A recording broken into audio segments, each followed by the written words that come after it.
महाशिवरात्रि हिंदू धर्म रे एक अत्यंत पवित्र उत्सव जहाँ भगवान शिवों उपासना पालन करा जाए। यही उत्सव फाल्गुन मासर कृष्ण पक्ष चतुर्दशी तिथि हुए। यही दिन को नहीं बहुत पौराणिक कथा मध्य रही अछि। पौराणिक कथा अनुसार महाशिवरात्रि दिन भगवान शिव एवं माँ पार्वती विवाह घटी। पार्वती देवी अनेक आस्था एवं तपस्या करी शिवंकर पत्नी होइतिले। एही दिन विवाह रीति मना जाए एवं शिव पार्वती दिव्य मिलन को उत्सव भाव में पालन करा जाए। एक अन्य कथा अनुसार एही दिन शिवलिंग रूप में प्रकाश होइतिले।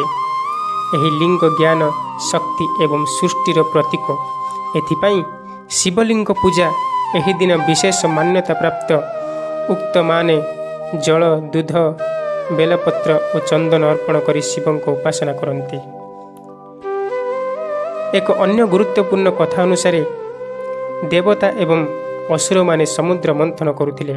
सही अनेक मूल्यवान जिनिस बाहरी थिला। मध्यरे एही उभयंकर विष हलाहल मध्य थिला। यह समस्त संसार को ध्वंस करि पारे।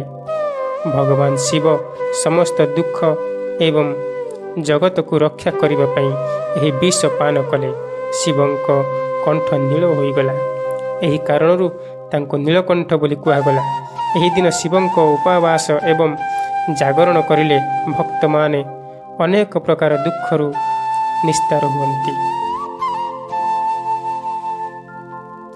महाशिवरात्रि दिन जदि रात्रि उजागर रही ओम नमो शिवाय एवं महामृत्युंजय मंत्र जदि जप करिबा ताहले अनेक जन्मर पाप कर्म विनाश होता है एवं विभिन्न दुर्घटना घाटरू रक्षा मिलता है।